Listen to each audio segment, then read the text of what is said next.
the progress that women have made, it seems to have come at the expense of men. Women are getting the top spot not by bringing more soft power to these higher positions. They're in fact just emulating men. And I think that's a lot. Real men, raw stories, radical perspectives. This is the voice of authentic masculinity. This is Manhood Speaks.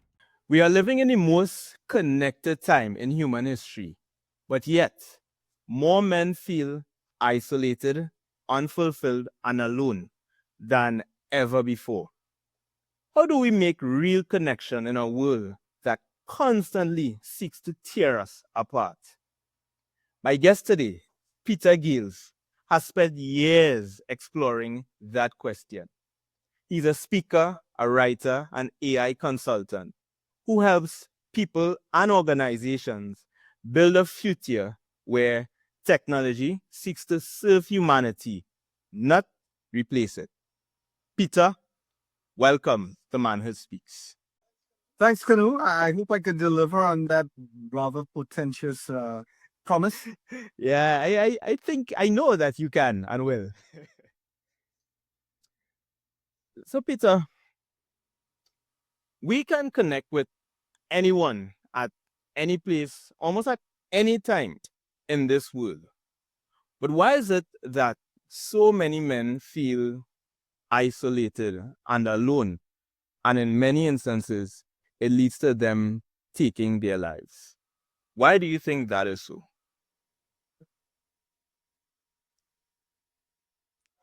Well, there's no one reason for that. I'm quite sure. Like most things, people are quick to seize upon one cause and use that to explain the entirety of a problem. And I think this is a gigantic problem. There are a number of things that are going on, and one of them has to do with, of course, technology. Because the ironic thing is, even though because of technology, we can connect with anybody in the world, as long as they're up, you can call them on WhatsApp. They could be in Russia, Australia, wherever you could connect. And yet, on the other hand, people don't feel connected. There's stats in the USA in particular. I don't know if we have any in Trinidad or the Caribbean, where people say that they have less friends. They have less close friends than they did when they did a similar survey just a few years ago. And there is a growing phenomena of loneliness. And it seems to be affecting boys more than girls. There comes a time when every man gets tired.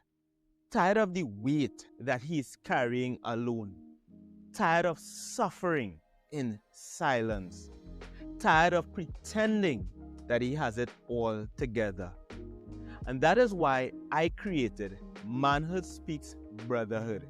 It is a private school community where regular men like you and I can connect, support each other, and build together. In this community, you're going to find real and raw conversations, but also other brothers who are willing to challenge and support your growth. For the first 7 days, you get in free. So, click the link in the description and take your seat at the fire. And let's begin this process of transformation. Now, let's get you back to the interview. And then the obvious question is, why is that happening? And there's some research that suggests that it has a lot to do with the changes that are happening in the culture around the roles of genders. So there's been a lot in the news regarding LBGTQ and the whole idea of the trans part of that in particular has pushed the whole idea of there's there seems to be a strong movement to redefine what the genders are, what the rules are, even what the genders mean. Like, there's more than two genders now. So growing up today is really tough. I remember growing up, it was hard enough to try to figure out what kind of person, what kind of man I wanted to be, what did I want to do when I grew up. But at least I didn't have the choice of, it wasn't an option to be a woman. Today, that apparently is an option. And then there is a legitimate and long needed movement for equality of women. You know, it's been happening across races, and these things you would say, wow, this is a no-brainer. Of course everyone should have equal rights, equal work for equal pay, and everybody should be able to do whatever pleases their passion or vocation. But that hasn't been the case. And in some cases, women have been actively suppressed. And they've made quite a lot of progress in the last, let's say, decade. But for some reason, the progress that women have made it seems to have come at the expense of men. And I don't know if I have an answer to that, but one area where you see this is when I went to university, it was 70% men. But now it's flipped. It's mostly women. You don't see young men in universities again. And that's actually a big problem. There's a guy called Scott Galloway in the States who talks about this a lot. And he says it's a recipe for societal disaster if we allow this to continue. That you have young men sitting at home in their basements playing video games. They're not going to university. They don't see a bright future ahead of them. And it's not going to work out well for society. So there's this, get back to answer your question, I think it's just one of the ironies of social media that it tends to put us in silos. It's on the one hand, we can be connected, but on the other hand, we feel disconnected from a lot of people. And then there's just these broader societal movements that are making it much more difficult for young men in particular to figure out where their place is. Because when we were young, it was clear. And we had the elders to tell us, this is how it works. But no, we can't tell them how it works. That's the really scary thing now. We can't tell young people how life works out anymore because we don't even know how it works out. Things are changing so fast. And young men in particular are being left to figure it out on their own. And you had Alvin Brown on the podcast a while back. And Alvin, hats off to Alvin. Alvin is really one of those rare few people who are reaching out to young men to try to help them figure it out. Anyway, I'll stop there because this could go on for. And I do not have an answer. I really don't. That's rather interesting.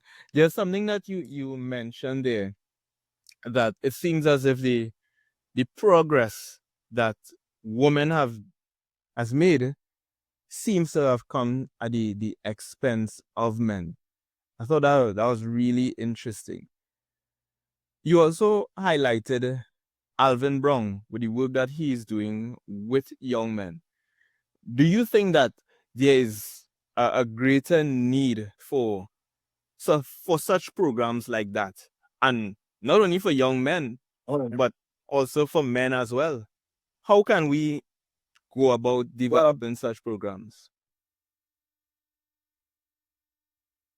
Well, it first starts with the acknowledgement that we have a problem. But I'll tell you something. I think it applies to everybody. There's the biggest problem, I think, with the idea of teaching young boys to be men is that we really need to redefine what manhood or masculinity means. And well, before I go into that, to answer your question, I think it first starts with an acknowledgement that these programs are needed. And then you need passionate, intelligent, caring people. And in this case, men, because I think men need to teach men this, to take an interest to design the courses and the experiences needed to shepherd young men into a new age. So that's the answer to your question. But I think the more interesting question is, what does manhood mean today? That's actually a big question, because I think one problem that we are having about masculinity, in addition to the idea that toxic masculinity is actually masculinity, which I've heard you talk about it's not. But the whole idea that masculinity is based or was based on a faulty premise. You have any idea what that might No, be? I'm not. I don't.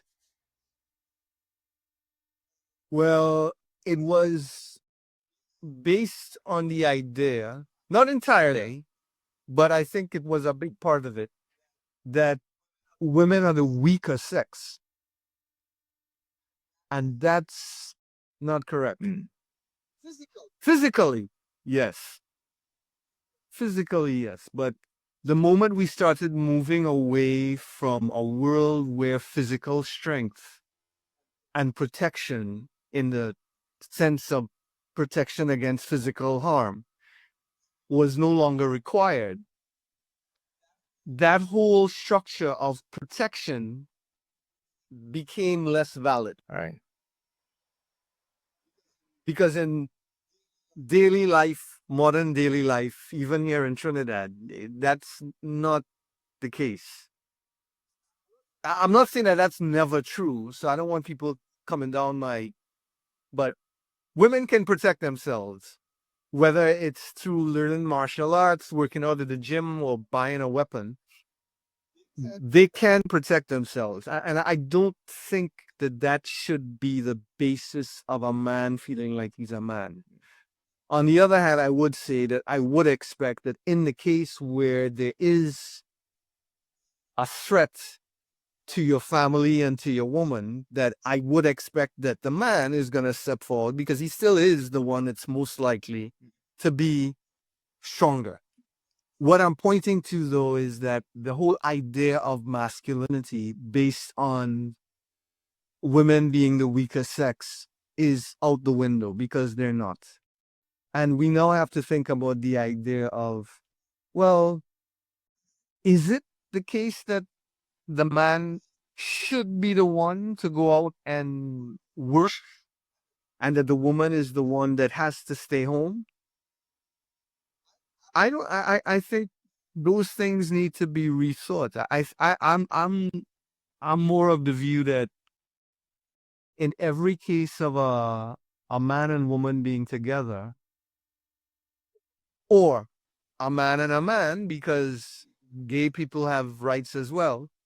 But just like a man and a man, in that may be hard for some people to listen to, are very conservative and religious, but God made them as well, as far as I know. And the idea is, in any partnership, you need to negotiate the roles in the relationship. And I think that's how it should be for men and women going forward as well. That in any partnership, male and female, so let's come back to a traditional match. But in today's world, and especially as it is now the case, women are now more likely to be the one with a degree, that who actually goes out and makes the money should now be negotiated. And it should not be the case that if a man decides and they agree, well, if we have kids, I'll stay home and take care of the kids. That means nothing against his manhood. Right. Nothing. Anyway, so the point is, I think the idea of manhood and what it means to be a man really needs to be rethought out or redesigned. And things like, there were a lot of faulty things that we were taught as young boys growing into men. I've heard you talk about this as well, the idea that a lot of boys thought or were taught that they shouldn't cry. That a real man doesn't cry. Completely wrong. And then there's the idea of being right.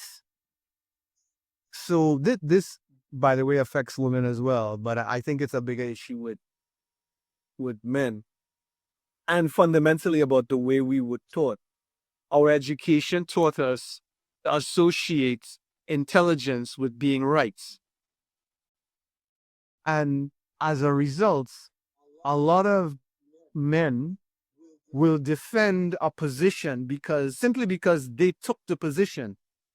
They said that, oh, so and so happened because of this. And then the evidence comes along that no, it wasn't because of this, it was because of that. But because they took the position that it was because of this, they refuse to accept it and they double down on their position and get into big arguments, and they just wouldn't give up a position that is clearly wrong. And I think the mark of intelligence is that you admit you're wrong when you find out you're wrong. Because another thing that to explain to young men, you're going to be wrong more times than you get to be right. Because the path to being right is through being wrong. Correct. You're never going to get it right on your first cut, your first take, your first attempt. In any world issue you look at, you take a position, you listen to somebody else, you are very likely to be wrong. Because the person that you're listening to very likely has an agenda. They may not be interested in sharing with you the complete truth. And even if they are, you need a lot of different perspectives to discover the truth. I need somebody else. It's like going to a concert. You go to see who is your favorite artist. Let me say you go to a big Marshall concert in Madison Square Garden or Kiss, and you sit in the back. Do you think that your experience of that concert is the same as somebody who was standing in the front, on the left or right in front of Castle Marshall? Your truth about the concert is going to be very different from the person who was at the very same concert, watching the very same people. And that is the nature of truth. But we were taught that. We were taught to accept what authority figures told us about the truth. And we were taught that to be intelligent, we have to be right about the truth. That's a recipe for chaos. And I wish I was taught that as a kid. That's quite an interesting take there. There's something that stood out to me. And when you mentioned that we need to redefine what it means to be a man, redefine manhood, masculinity. What does manhood mean to you? I only started thinking about that when you asked me on this podcast. Being a man, at first I'm going, masculinity. Why is he asking me to be on this podcast? I really think, we sort of suck up without realizing it all of the beliefs and the intentions and ideas of the people around us. and we aren't encouraged to think about it. Whether it's the religion that we were taught at home or at school, we're taught this is what it is, this is what you have to believe. And masculinity was also incorporated in a similar way, especially not only from what the men in our lives said and the way they behaved, and the way women reacted to the men in their lives. We see it play out with, our mom and our dad, and we have a sense of, okay, this is kind of how the rule goes out. But no one ever really, well, certainly for me, I never really ever thought about what does it mean to be a man. And it's only with all of the trans stuff that's been going on for the last, I don't know, 10 years that that I really started to think about it. But the more I thought about manhood, the more I thought about the things that I would say make me a man, I think also apply to a woman. A lot of the feminine qualities like nurturing and caring and being empathic, I think should be part of them. It's not that that's the domain of a woman, of the feminine. It might be more emphasized in the feminine, but I think to be a complete human being, you need to encompass all of it. And whether it comes down to being a man or in the case of a woman, what does it mean to be a woman? I think it comes down to how you define your identity and sticking to it. So there's a famous song by Frank Sinatra. He didn't write it, but he made it famous, called My Way. And that's a song of integrity. And the idea that you do things your way, that you design it your way, and that you accept all of the failures, but you stand up for what you believe. I think that's what makes a man. But I would also say that should also make, there's no reason why that shouldn't also make a woman. So I struggle a little bit to say that this is what makes a man, and therefore, by extension, that's not a woman, which is the problem I have with that distinction. Because a lot of what I would teach, if I had a son or a daughter, I would teach them much of the same things. But I would teach my daughter self-defense as well. But I would expect, because of the way I grew up, I would want my son to take a bullet for his sister. I would want him to be the one to do the things that would protect, in this case, the more vulnerable sex. But it has nothing to do that they are the weaker sex than you're what I mean. So that's a very long way of saying I really don't know how to answer the question.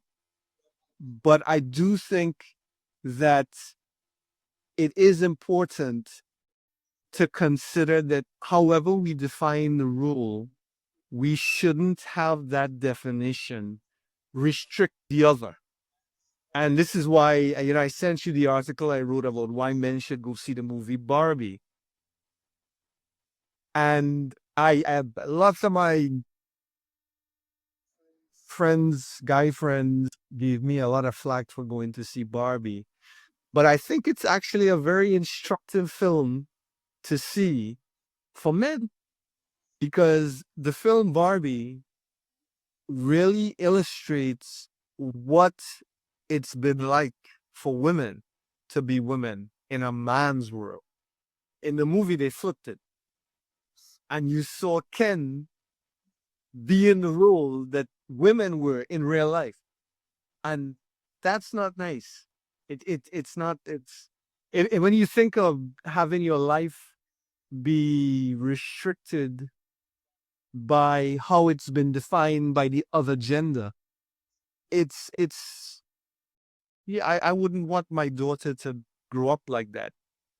And the good thing is that women are now breaking free. They're now having their right to be all that they can be realized.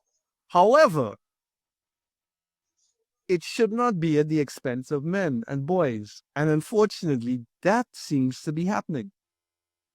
That seems to be happening. There's no need for that to happen. I'm not 100% clear on why that is, but there are things around how women or girls develop faster than boys, mentally and physically. And that should be incorporated into the curriculum of how we educate boys and girls. Because you can't have them in the same class at the same age, because the girls are always going to outperform the boys at a younger age. I don't know, from up until, I don't know what the number is, but let's say 14. You have boys and girls together. The girls are always going to whip the boys when it comes to academics, and they also mature faster as well. And if you allow that to happen, or you have them side by side, I think what could happen is you have boys get an inferiority complex. I think that could happen. I don't know if that's happening on a broader scale, but there's no need for it to happen. There's no need for it to happen, because it, on the flip side, it doesn't mean that men are now inferior to women. That's not true.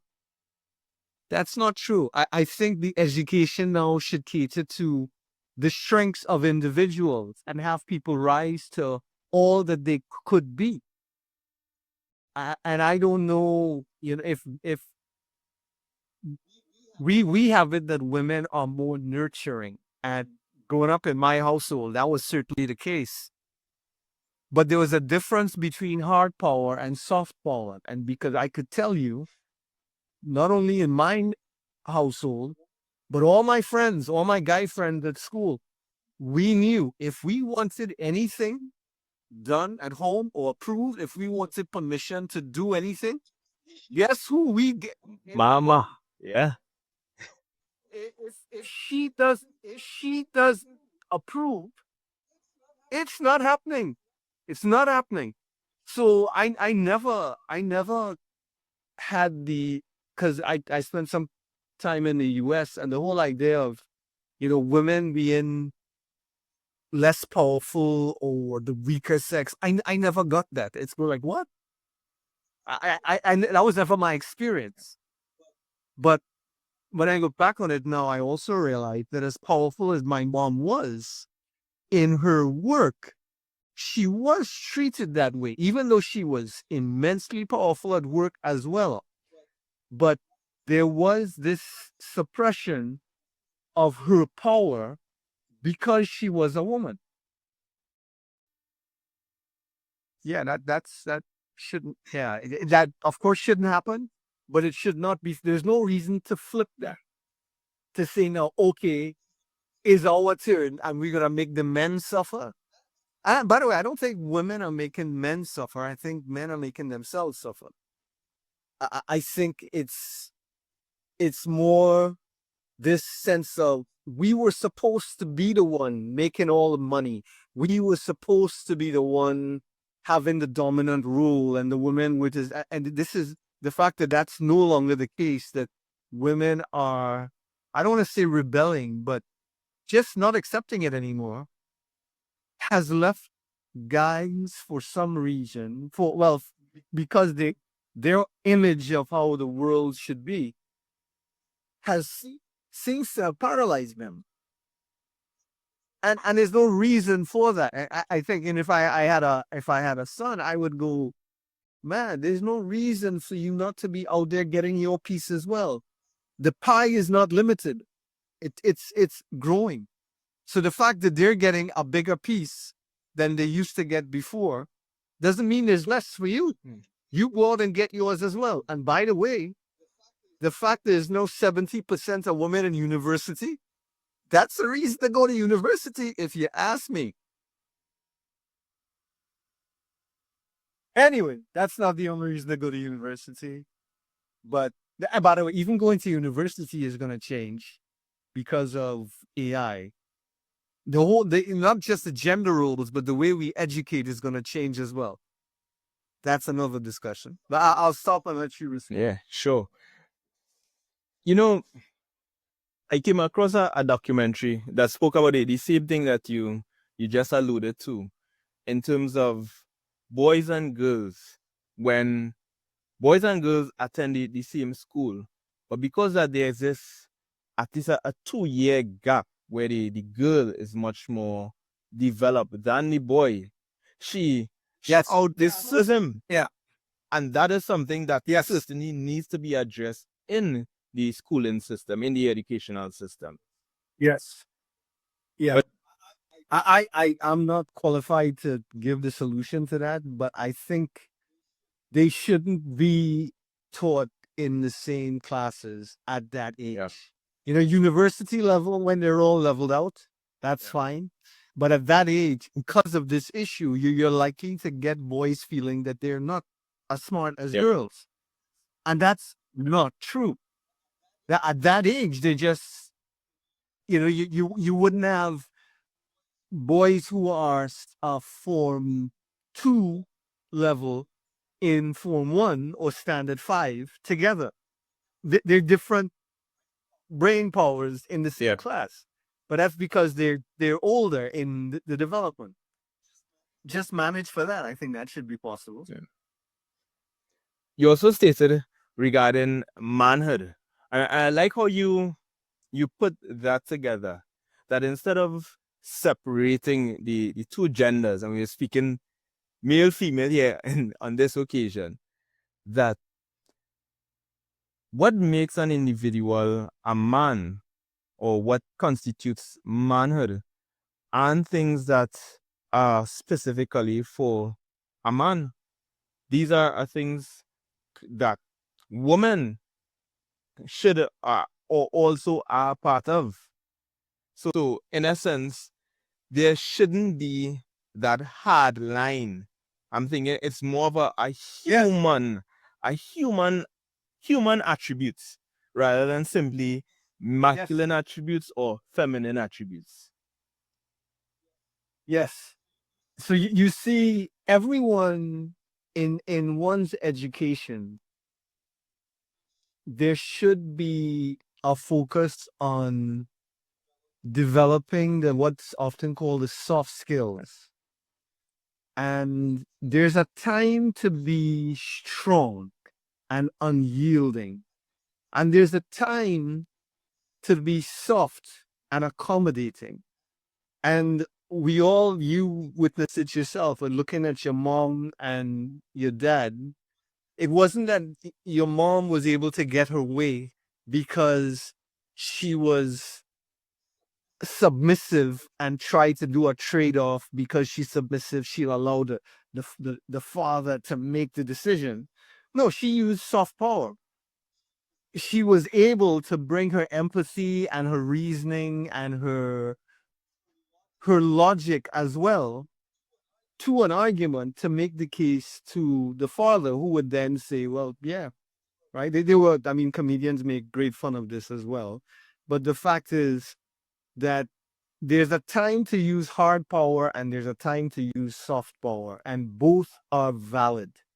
Both men and women should be skilled in how and when to use both sides. And unfortunately, you see men doing too much hard power. And what I notice is that in the movies, and you see it in the corporate life as well, women are getting the top spots not by bringing more soft power to these higher positions. They're in fact just emulating men. And I think that's a loss. To the extent that I'm true, I'm not going to fall on a sword and say that that's 100% true. But I mean, just look at the movies. The women aren't taking leading roles in soft power positions. They're doing all the stupid things men do as well. They're shooting guys and beating people up in the elevator and jumping out of planes and doing all the man stuff. They're not getting to the top. Well, I can understand in the movies, but you would like to think that you would see women take and these movies also take off of celebrating softer power. And you certainly would like to see it in politics and in the corporate world, that women rise to the top, not emulating arrogant, hard power males, but more of the motherly power that we saw at home. I think the world would be a better place for that as well, but that's not happening. Everybody's trying to emulate this. The closest thing I would say to toxic masculinity there is, that is my way or the hard or the highway. The action figure man. Yes. Peter, tell me. Let's take a look at Peter Gates. What major achievements have you achieved that shape you, that shape your vision or shape you as a man? Well, I would like to think that I took a lot of risks in my life. I lived away. And, for a lot of people, and even in one, I had the opportunity, but the other thing, and I never looked at it as courage, by the way. It was more of an adventure, and why not get to know what life is like in other places? So even when I went to school in Canada, I went to university, and a lot of my trainee friends said some rather unkind things about me. They never really said it to my face. My friends would tell me, but the fact that I hung out with, when I was in Canada, that I hung out with mostly Canadians. And I said, I'm in Canada. Why would I not want to get to know Canadians? Because I'll tell you, when I go back to Trinidad, I know Trinis. And it's not to say that I didn't go to all the Caribbean. I went to all the Caribbean parties as well.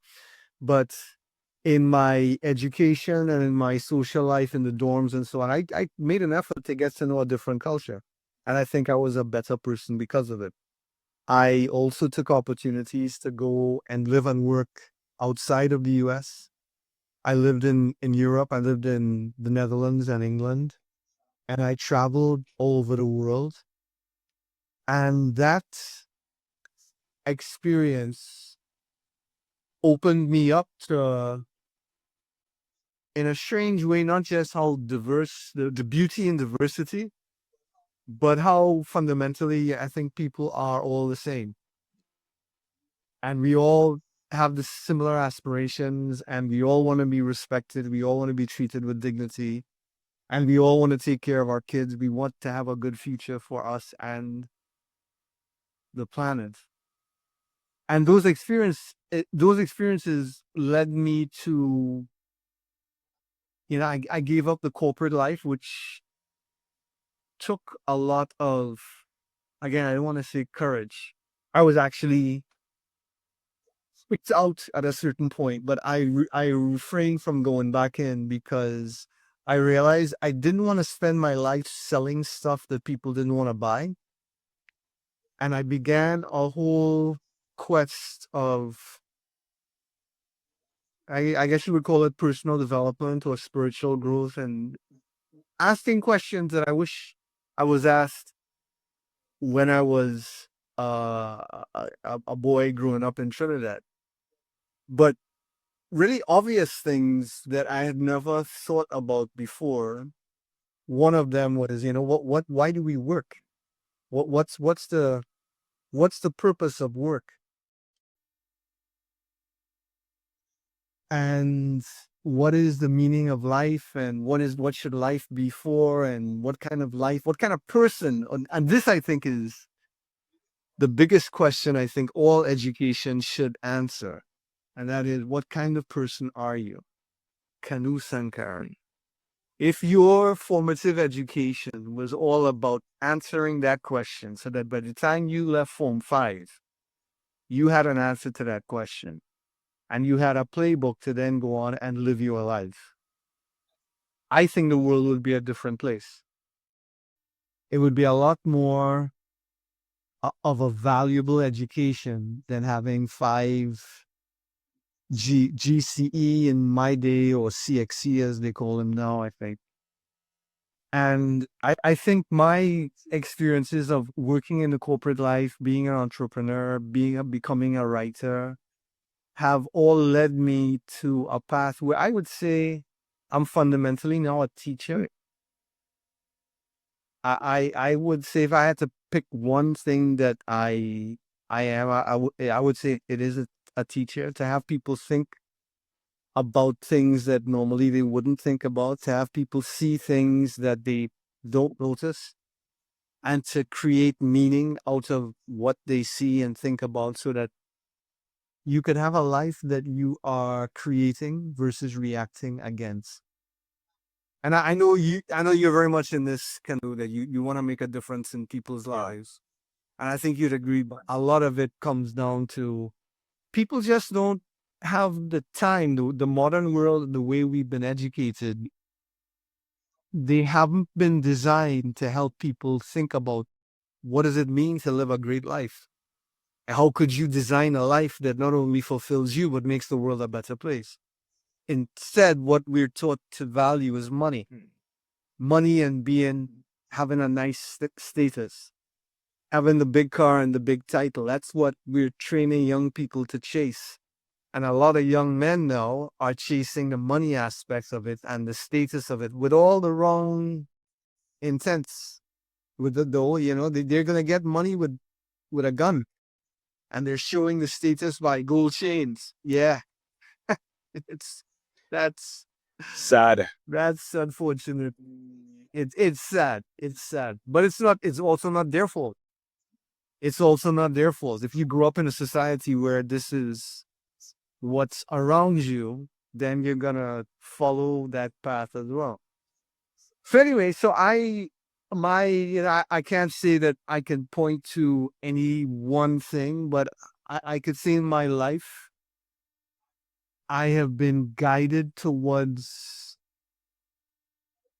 helping people realize that the way society is currently constructed is not going to end well for us. And we're seeing it right now in the USA. We're seeing the beginning of a real breakdown. And I, I hope it breaks down only to a level where people can appreciate that, you know what? The Not that the way it was perfect. It's not that we need to get back to there, but we need to get ideals back in place, and we can shoot for ideals that would bring us closer to the life that we want. That just playing to the lowest common denominator doesn't work for anyone. And I would like to play a part in that, and especially regarding the role artificial intelligence is going to play. I've come to a point now where I realize what's happening now with technology is unlike anything we've ever faced before. And if we don't guide this properly, it is not going to end well for us. I am convinced about that. But in the short term, I'm also helping people figure out what it means to be AI literate so that they can cope with this interim period while everybody's learning how to use ChatGPT for this or that, to make sure they can use it to make sure that they have good jobs and stay relevant.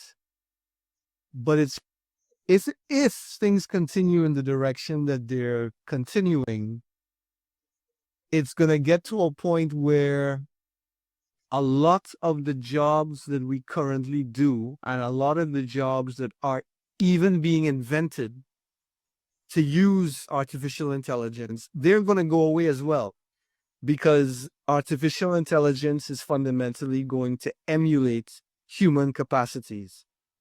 It's emulating intelligence, creativity, and empathy. These are traditionally what we thought of as our exclusive domain. And it's shaping up. That's no longer going to be the case. And I don't know if that continues, if they keep getting better in these domains, these areas. I don't know what we could do that would ensure that we had a job the way we think of a job now, that such an artificial intelligence couldn't do as well, especially when they're building robots that look like us, that you could plant a large language model within one that could emulate all of the expressions and do the work than we do. I think that world is gonna happen. It may not happen as fast, but it seems that we're heading for that direction. And if we don't responsibly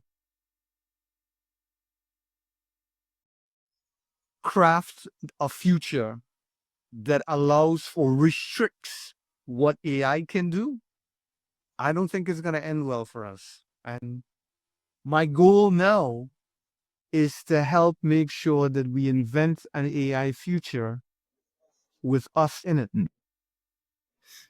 Peter, you seem to be giving a foreshadowing, like a premonition. You know, like watching these movies in the past, iRobot and Matrix, where the robots come and machines take over. You are given. Yeah, but what? I get that, but it's actually not going to unfold like that.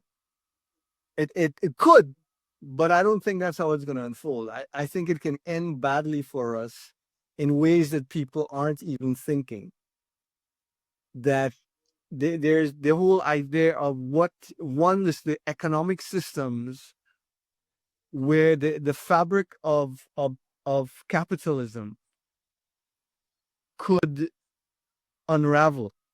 And if we don't have something else to replace it, I'm not saying that it's communism, but if we have robots doing physical labor and avatars doing mental, intellectual labor, it's not that we won't have any work to do. I think we will always have work to do.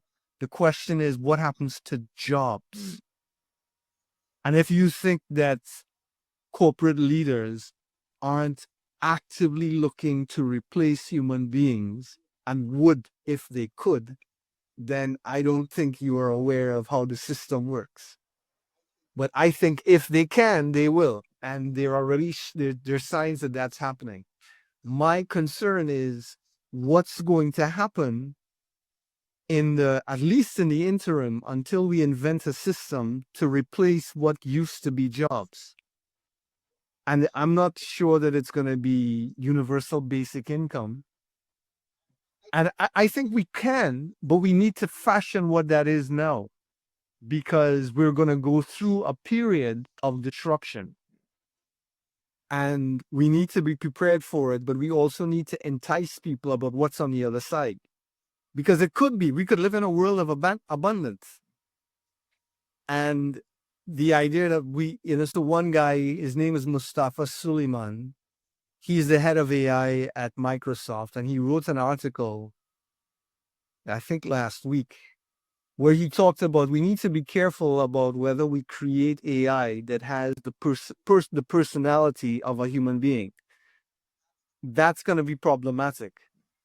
Not only because of what I just said, but you're going to have human beings forming relationships with artificial intelligence. And we need to think really careful about what's the long-term path. Where does that path lead us? Because people are already falling in love with AI, with avatars.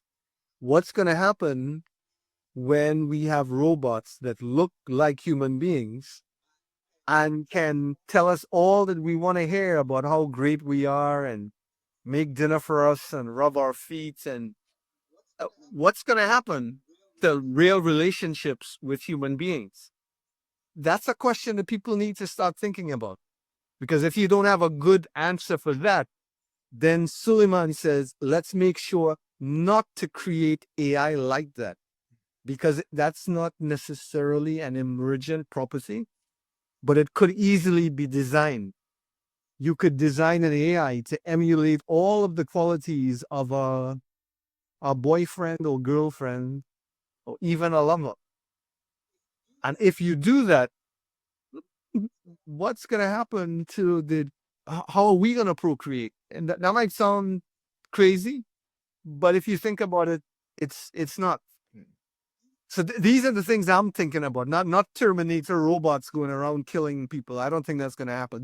They'll actually be so smart if they wanted to get rid of us. That's not how they would do it.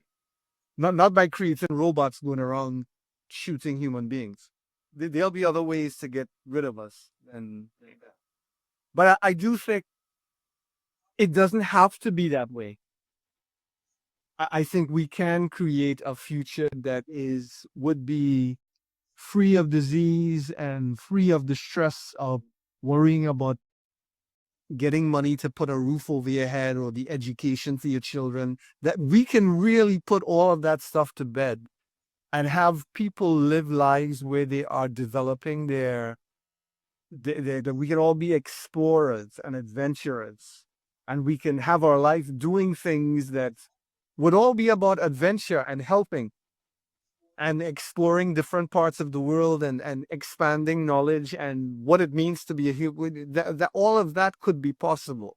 And that's the world that I want AI to help us create.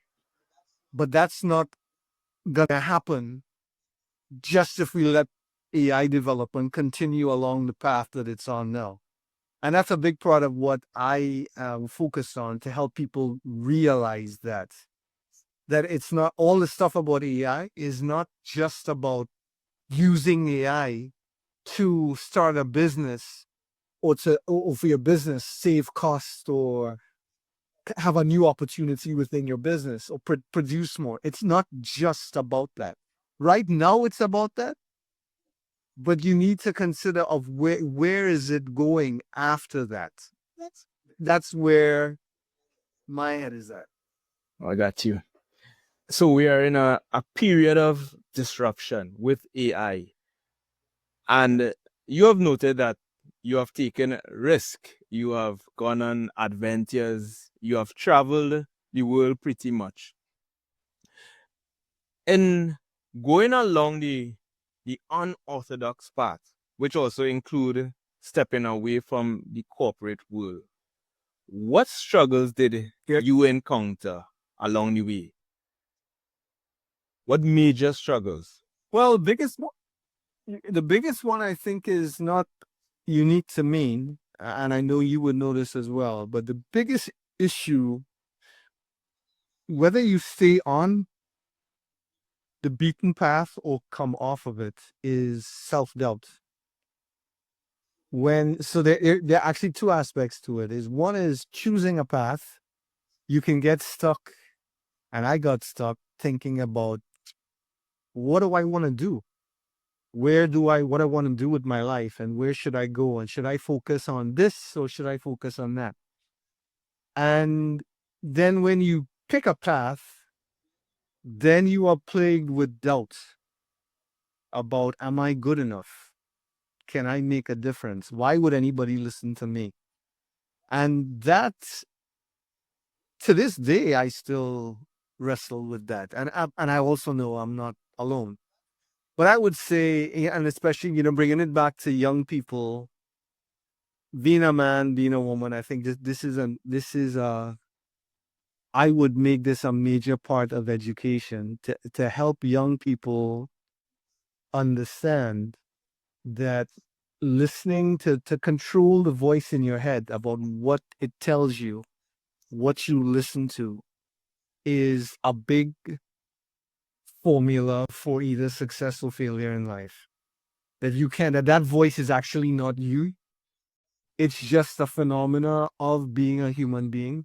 You have these neurons firing in your brain, and they occur to you as thoughts that tend to pull you down from your highest aspirations and give you all the reasons why you shouldn't try.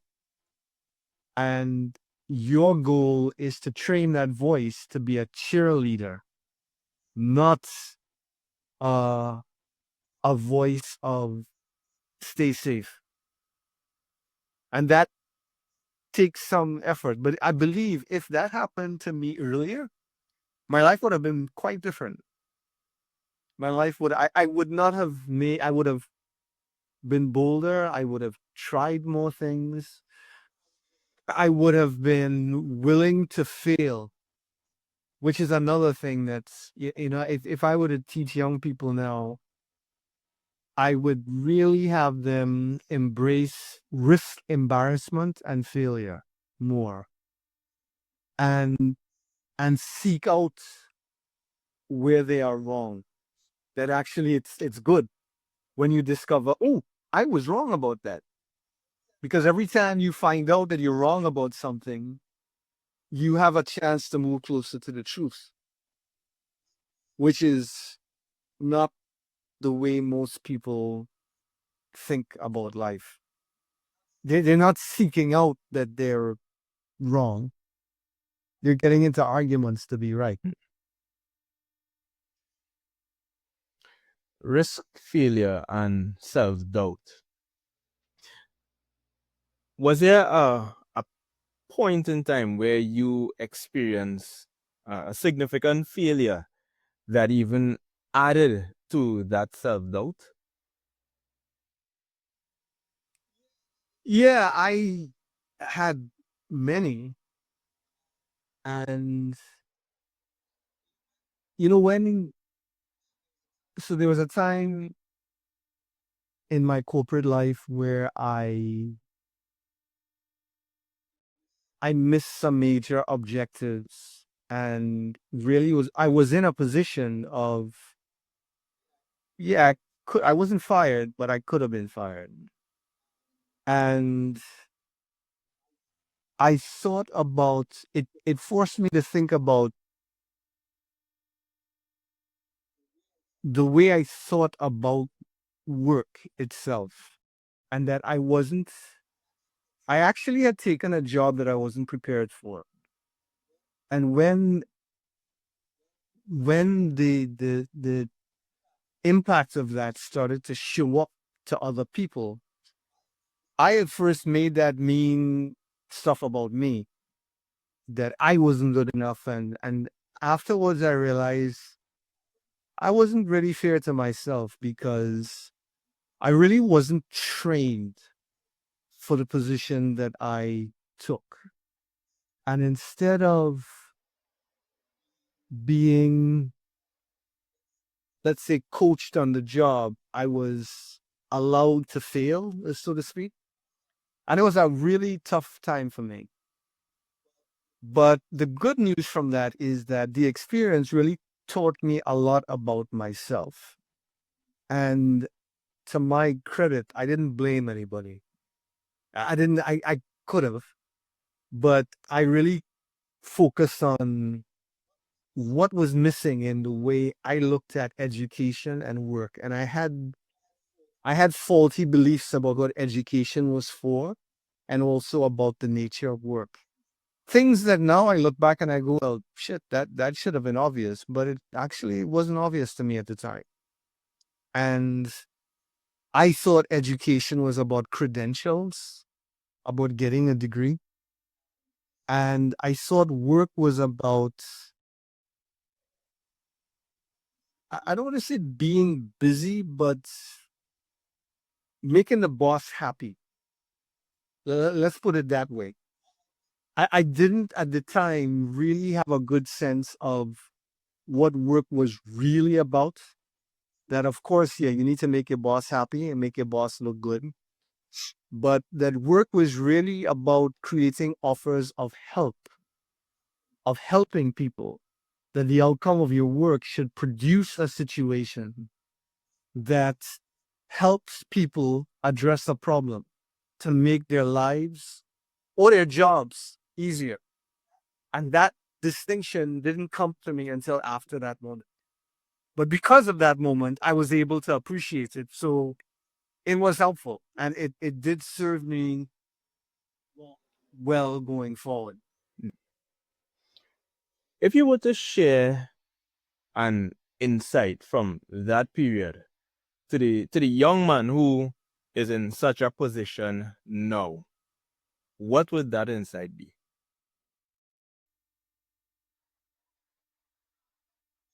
Well, I'm not sure it would be much. Well, okay, okay, I'll give you something a little bit different that came out from that. The idea of ambition. Growing up, the idea, I knew the word ambition, but I didn't really know what it was, apart from it describes somebody who wanted to get ahead. They wanted, but what getting ahead meant wasn't really clear to me. But there was an implied sense of being cutthroat. That when they said somebody was ambitious in growing up in Trinidad, the idea was it wasn't a compliment. It meant that they would do whatever it took to get ahead of you, even if it meant, and that's not what ambition means at all. The idea of having a place, a created future for yourself that that lights you up, that makes you feel, yeah, this is what I want to create with my career, with my life. To feel lit up about it and to charge forward to say, I'm going to learn, I'm going to figure to get that to happen. I need to achieve these things in this order, and I need to acquire these skills to achieve these things. And then life becomes a game of achieving ambition. I think to give that gift to a young man or woman is a gift I wish somebody had given to me. What I was given was you need to get your passes.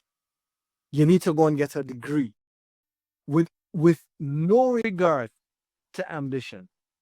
I had no sense of what I wanted to do with my degree, what change I wanted to make in the world, or not even that I could make a change in the world. It was all about getting a job, getting a nice job so you could have a nice car and buy a nice house.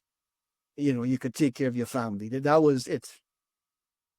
And getting a nice title was a big part. You have a nice degree and you could get a title and you could, impress other people. That was what it was about for me growing up. And it shouldn't be.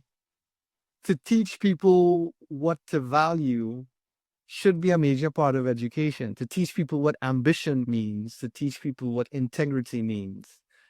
These are things that I would say are a big part of manhood. What does it mean to become a man? But I also think that it applies to women as well. I can't say that, oh, this doesn't have, I will want you therefore stay at home.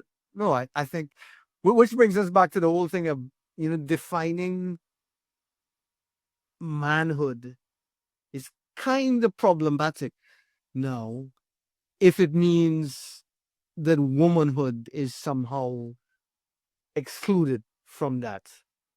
I'm not the person to give an answer to that, but I don't think. But I would also say this: I wouldn't worry too much about it. Women are taking care of themselves now. They're not. I don't. Their young girls are suffering from other social issues about self-image, about their bodies, and what their social circles are saying, gossiping about themselves. They need to handle that. But in terms of career and becoming whatever they want to be, women they seem to be handling that. So I would say all the things I mentioned, yeah, focus that on men because they need that story now more than maybe women do. Again, I don't know, but it's the young boys that need help.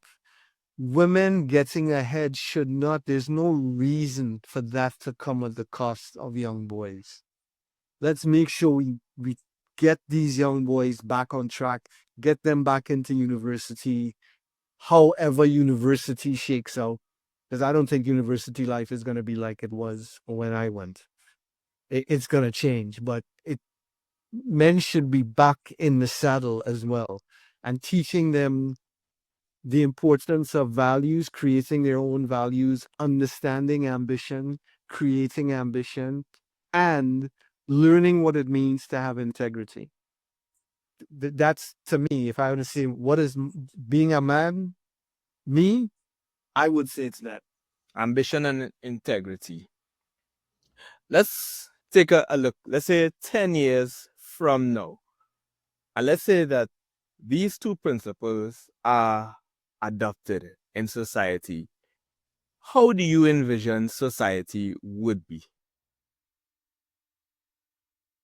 Oh man, I I think we'd have uh, the closest thing to, I don't want to say heaven on earth, but if you have people who understand ambition and also have integrity, wow, that's. I think you'd see a place where people honor their word. They they do what it takes to help to fulfill their commitments and honor truth, because these are the essential points of integrity. If you have people, men and women, living their lives in that way, you're going to have government institutions that work not for corrupt officials, but for the people. You have societies that take care of the disadvantaged. There would be no homeless people. There would be no poverty either. You pretty much would have the formula for a world that works. There would be less need for countries to invade other countries, because everybody would understand that we're all moving towards a unity, which is another aspect of integrity. It may sound kind of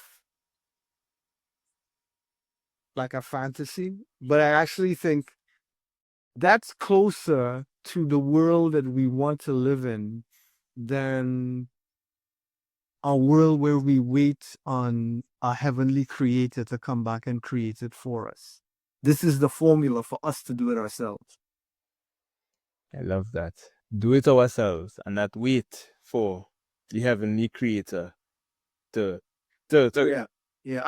I think that heavenly creator is waiting for us to do it ourselves. we need to fix the problems that we created. Yeah. Yes. Peter, if you were to die today, what would your legacy be? Ooh.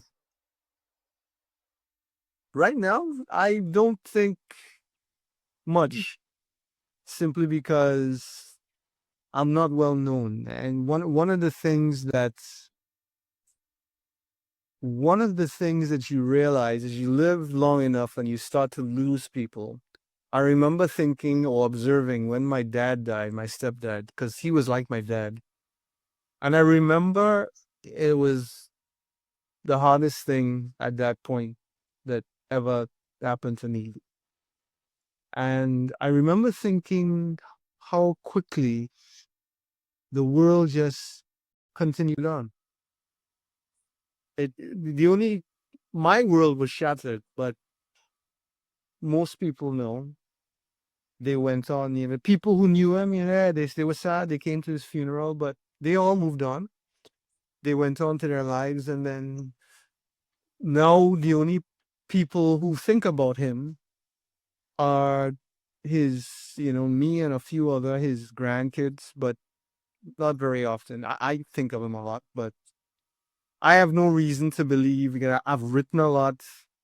I think I've written some good stuff, but it's in a sea of other stuff. And to be remembered, to leave a legacy, you have to play a big game. Until now, I would be delusional to think I have played a game that's big enough for me to have really left a legacy. The only thing I can say is that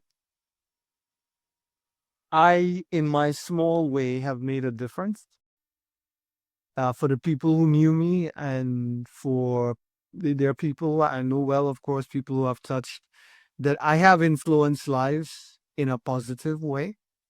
And my wish is that in the small ways that I have and unseen ways that I have impacted people will help make a difference in the world. That would have been, it would be hard for anybody to trace it back to me, but I can close my eyes being quite comfortable that I made a difference in some people's lives. And who knows where down the road the impact that could have. But I hope not to close my eyes today and that I will have a chance to do some more that'll leave more of a lasting impact. I think that's a really good approach in terms of looking back at the persons that you would have impacted. Because one person that you may have impacted could impact 10,000, and it would be as a Yes, direct result of your influence. So, that's very true. I tell people that all the time. Do not, all the no's that people give you because you're trying to convince them about something will lead to a yes. If it's a good thing, it will lead to a yes.